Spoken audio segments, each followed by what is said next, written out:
بسم اللہ الرحمن الرحیم الصلاة والسلام علیکہ یا سیدی یا رسول اللہ وعلی آلک و اصحابک یا حبیب اللہ۔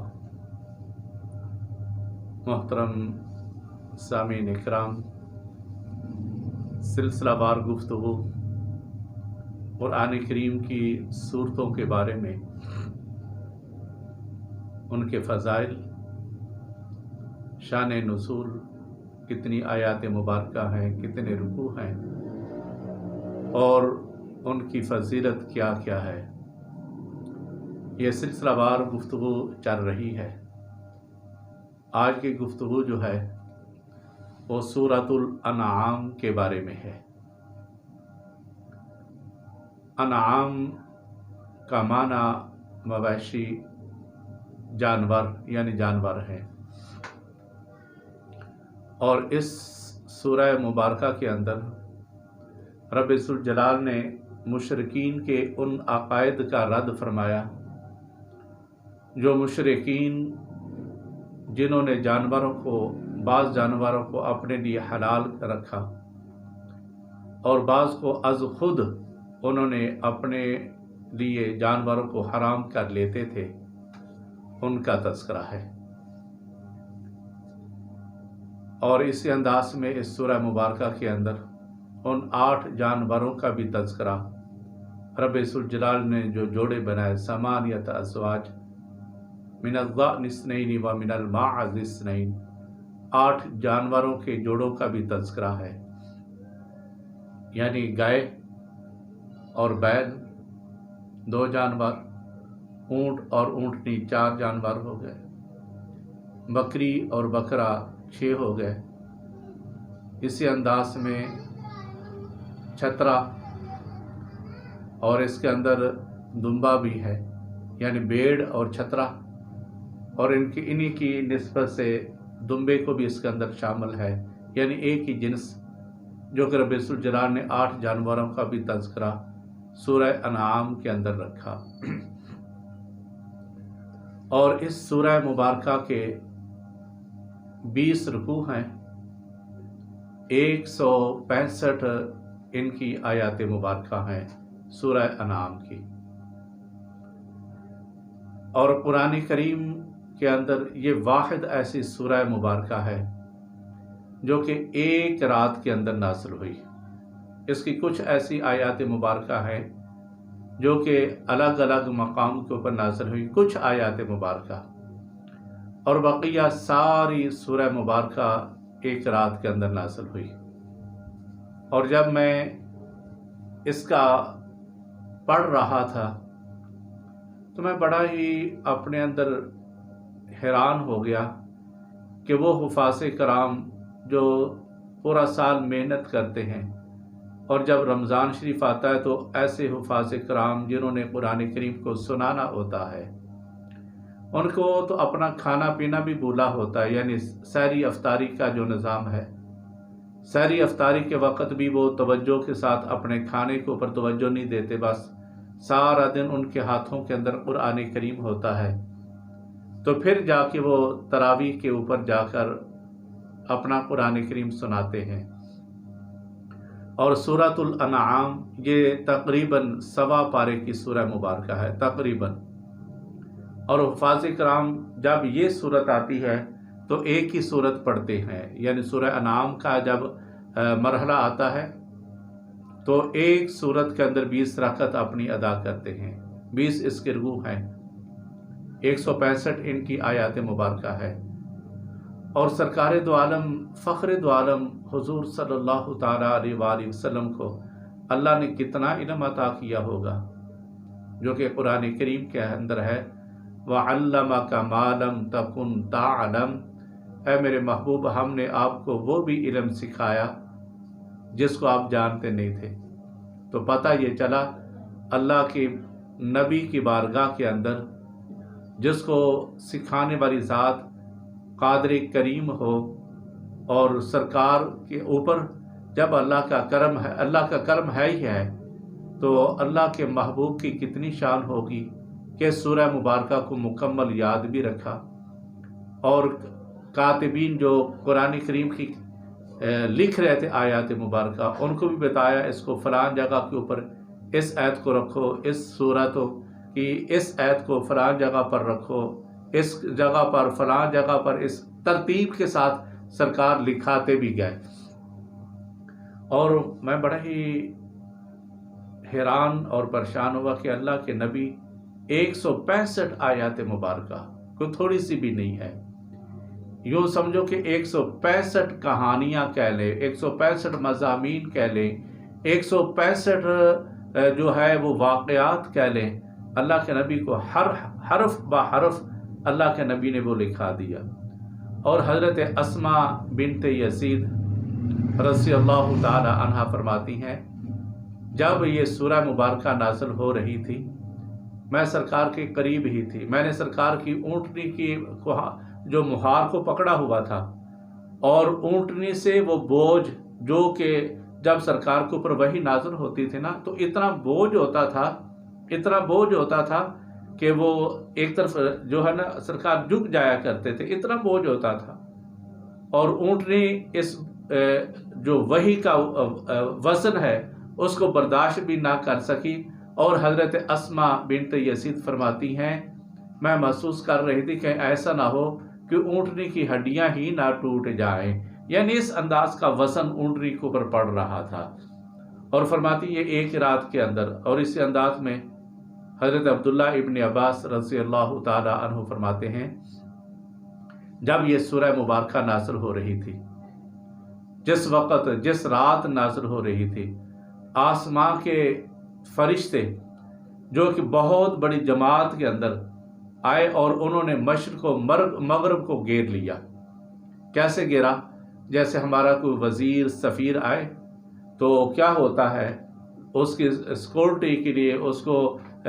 سارا پروٹوکول دینے کے لیے، اس کی عزت افزائی کے لیے ہر طرح کی صفائی بھی ہو جاتی ہے، اور پورے ماحول کو گھیرا جاتا ہے۔ اور جب سورہ مبارکہ نازل ہو رہی تھی، حضرت عبداللہ ابن عباس رضی اللہ تعالی عنہ فرماتے ہیں،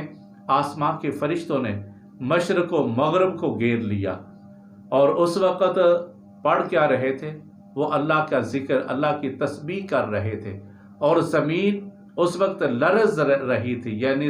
لرزنے سے مراد کیسے؟ جیسے زمین کے اوپر زلزلہ نہیں آیا،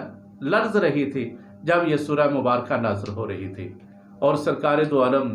فخر دو عالم حضور صلی اللہ تعالی علیہ وآلہ وسلم اس وقت کیا پڑھ رہے تھے؟ سبحان اللہ العظیم، سبحان اللہ العظیم، یعنی اللہ کا ذکر کر رہے تھے جب یہ سورہ مبارکہ نازل ہو رہی تھی۔ اور ایک رات کے اندر یہ بھی یاد رکھے، قرآن کریم جو تقریباً 23 سال یا کم و بیش کچھ دن کچھ مہینے یہ نازل ہوتا رہا، اور یہ واحد سورہ جو 7 سپارے کے قریب ہے، جو کہ ایک رات کے اندر نازل ہوئی۔ اور سرکار نے پھر اس کے مضامین الگ الگ صحابہ کرام کو سمجھائے، سکھائے۔ اور اس سورہ مبارکہ کے اندر، یعنی سورہ انعام، جیسا کہ میں نے ابتدا کے اندر بتایا، مویشی یعنی جانور جو مشرکین نے اپنے اوپر حرام یا حلال کیے تھے، ان کے رد کے بارے میں یہ سورہ مبارکہ کے اندر احکامات نازل ہوئے۔ اور پھر اس سورہ مبارکہ کے اندر ایک رکوع، وَتِلْكَ حُجَّتُنَا آتَيْنَاهَا إِبْرَاهِيمَ عَلَىٰ قَوْمِهِ نَرْفَعُ دَرَجَاتٍ مَّن نَّشَاءُ، اس کے اندر رب ذوالجلال نے اس رکوع کے اندر، یعنی اس رکوع کے اندر اللہ پاک نے اپنے بہت زیادہ نبیوں کا تذکرہ اس رکوع کے اندر کیا، جو کہ تقریباً 25-24 کے قریب انبیاء کرام کا تذکرہ۔ پورے قرآن کریم کے اندر اتنے نبیوں کا ذکر ایک جگہ پر نہیں ملتا، اور یہ واحد سورہ انعام ہے جس کے ایک رکوع کے اندر اللہ پاک نے بہت زیادہ نبیوں کا تذکرہ ایک رکوع کے اندر کیا۔ اور بقیہ جو صورتیں ہیں، کسی کے اندر حضرت آدم علیہ السلام کا تذکرہ ہے، کسی کے اندر حضرت موسیٰ علیہ السلام، کسی کے اندر حضرت ادریس علیہ السلام کا تذکرہ، کسی کے اندر حضرت مریم یا کچھ دیگر انبیاء کرام۔ اور یہ واحد سورہ انعام کا ایک رکوع ہے جس کے اندر تقریباً اللہ پاک نے اپنے تقریباً 24-25 نبیوں کا تذکرہ یا کم و بیش اللہ پاک نے اس سورہ مبارکہ کے اس رکوع کے اندر اللہ پاک نے فرمایا۔ اور پھر اس رکوع کے اندر علم معرفت جو کہ رب ذوالجلال نے حضرت ابراہیم علیہ السلام کو عطا فرمایا۔ علم معرفت کیا ہے کہ اس وقت کے لوگ کوئی چاند کی عبادت کر رہا ہے، کوئی سورج کی کر رہا ہے، کوئی دریاؤں کی کر رہا ہے، کوئی پہاڑوں کی کر رہا ہے، کوئی پتھروں کی کر رہا ہے۔ تو علم معرفت بھی رب ذوالجلال نے جو عطا فرمایا وہ اس سورہ مبارکہ سورہ انعام کے اندر اللہ پاک نے علم معرفت کی بھی گفتگو کی، جو کہ حضرت ابراہیم علیہ السلام کو رب ذوالجلال نے علم عطا فرمایا تھا۔ اور پھر اس سورہ مبارکہ کے اندر قیامت کا تذکرہ بھی ہے، اور پھر مرنے کے بعد جو رب ذوالجلال نے جزا اور سزا رکھی ہے اس کا تذکرہ، اور اس سورہ انعام کے اندر ہی رب ذوالجلال نے دیگر اور ایسے واقعات بھی رکھے ہیں جو آدمی زمین کی کاشت کرتے ہیں ان کی عشر کے بارے میں، یعنی زمین کی جو ہم پیداوار لیتے ہیں، گندم ہے، پھل ہے، چاول ہے، یا جو بھی زمین کی پیداوار ہوتی ہے، اس زمینی پیداوار کے ہم نے زکوٰۃ دینی ہے تو کتنی دینی ہے، کیسے کیسے دینی ہے، اس کا بھی تذکرہ رب ذوالجلال نے سورہ انعام کے اندر رکھا۔ اور پھر جنت کے اندر جو رب ذوالجلال نے ہمیں پھل عطا کرنے ہیں کھانے پینے کے لیے، اس کا بھی تذکرہ کہ جب بندہ جنت کے اندر کوئی بھی پھل کھانے کا ارادہ کرے گا تو کیا ہوگا، وہ جنت کی جو درخت ہوگا اس کی ٹہنی خود بخود نیچے جھک جائے گی۔ آدمی نے جتنا جنتی نے کھانا ہوگا کھا لے گا، کھانے کے بعد آدمی جب پر ہو جائے گا، فارغ ہو جائے گا، وہ ٹہنی جب دوبارہ اوپر جائے گی، پھر اس کے اوپر اسی انداز میں وہ پھل جو ہے اسی انداز کا دوبارہ پھر صحیح سلامت لگ جائے گا۔ اور پھر اس کے اندر جب بندہ کھائے گا تو کہے گا یہ پھل تو میں نے دنیا کے اندر بھی کھائے ہیں، حالانکہ وہ دنیا کے پھل نہیں، اس کے اندر وَهُوَ الَّذِي أَنشَأَ جَنَّاتٍ مَعْرُوشَاتٍ وَغَيْرَ مَعْرُوشَاتٍ، اس کے اندر یعنی ایک دوسرے کے سے ملتے جلتے وہ پھل اور ان کے ذائقے، جو بندہ دنیا کے اندر پھل کھاتا ہے، کئی طرح کے پھل ہیں، قیامت والے دن جو پھل ملیں گے ان کے بھی ذائقے تقریباً دنیا کے ذائقوں سے ملتے جلتے ہوں گے۔ اس کا بھی تذکرہ رب ذوالجلال سورہ انعام کے اندر اللہ پاک نے رکھا۔ اور پھر اللہ پاک یعنی جو سورہ انعام کا خلاصہ جو آخر میں کے اندر اللہ پاک نے فرمایا وہ کیا تھا، دو جہانوں کے سردار نبی آخر الزمان حضور صلی اللہ تعالیٰ علیہ وسلم کو جو حکم ہوا وہ کیا تھا، قُلْ إِنَّ صَلَاتِي وَنُسُكِي وَمَحْيَايَ وَمَمَاتِي لِلَّهِ رَبِّ الْعَالَمِينَ۔ اے میرے محبوب آپ ارشاد فرما دیں، قُلْ إِنَّ صَلَاتِي وَنُسُكِي، بے شک میری نماز، میری قربانی، میری حیات اور میرا دنیا سے جانا، یہ سب رب ذوالجلال کے لیے ہے۔ یعنی اگر بندہ اس کے اوپر غور و فکر کر لے کہ ہم عبادت کرتے تو اللہ کی، قربانی کرتے تو اللہ کی، ہماری زندگی بھی اللہ کی اور ہماری موت بھی اللہ کی طرف ہم نے لوٹ کے جانا ہے، اگر بندہ اس کے اوپر غور و فکر کر لے تو سارے نظام بندے کے خود بخود ٹھیک ہو جاتے ہیں۔ تو سورہ انعام کے اندر بے شمار ایسے مضامین ہیں جو کہ رب ذوالجلال نے اس سورہ مبارکہ کے اندر رکھے، اور اس سورہ مبارکہ کی فضیلت کیا ہے، سرکار دو عالم فخر دو عالم حضور صلی اللہ تعالیٰ علیہ وآلہ وسلم نے ارشاد فرمایا، جو بندہ سورہ انعام کی پہلی 3 آیات مبارکہ، یہ چھوٹا سا میں آپ کو وظیفہ بتانے لگا ہوں، اگر ہو سکے تو آپ روزانہ اس کو پڑھیں، نہ ہو سکے تو جتنا آپ پڑھ سکتے ہو اس کو پڑھیں، انشاءاللہ آپ کو رب ذوالجلال بہت زیادہ اس کا فائدہ پہنچائے گا۔ اللہ عز و جل کے پیارے محبوب حضور صلی اللہ تعالیٰ علیہ وآلہ وسلم نے ارشاد فرمایا، جو بندہ سورہ انعام کی پہلی 3 آیات مبارکہ پڑھتا ہے تو اللہ عز و جل 70,000 فرشتے، 1-2 فرشتوں کی بات نہیں ہے، 70,000 فرشتے اللہ تبارک و تعالیٰ اس بندے کی دعائے مغفرت، قیامت تک وہ فرشتے ایسے بندے کے لیے دعائے مغفرت پڑھتے رہیں گے، مانگتے رہیں گے، استغفار کرتے رہیں گے جو سورہ انعام کی پہلی 3 آیات مبارکہ کی تلاوت کرتا ہے، اور پھر رب ذوالجلال اس کے اوپر کیا کرم فرمائے گا، یہ تو فرشتوں کی بات ہے۔ قیامت والے دن رب ذوالجلال اس کو حوض کوثر کا پانی نصیب فرمائے گا، اور جنت کی ایک نہر ہے جس کا نام سلسبیل ہے۔ رب ذوالجلال اس سلسبیل کے اندر جب بندے کو غسل دے گا تو بندہ دنیا سے کئی گنا حسن و جمال والا ہو جائے گا، حسین و جمیل ہو جائے گا جب سلسبیل سے بندہ غسل کرے گا۔ اور اس کے بعد پھر رب ذوالجلال جنت کی نعمتیں جب بندے کے سامنے رکھے گا تو اللہ عز و جل پیار سے بندے کو فرمائے گا، اے میرے بندے، میں تیرا برحق خدا ہوں اور تو میرا بندہ ہے۔ یہ کتنا انعام ہے جو سورہ انعام کی 3 آیات مبارکہ پڑھتا ہے، اس کو رب ذوالجلال کتنا محبت کے ساتھ،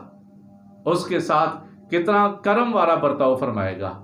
اور دوسری حدیث مبارکہ وہ بھی اس کے ساتھ ملتی جلتی ہے، جو بندہ سورہ انعام کی پہلی 3 آیات مبارکہ پڑھتا ہے، یعنی 2 احادیث مبارکہ ہیں، مضمون ایک ہی ہے، جو بندہ پڑھے گا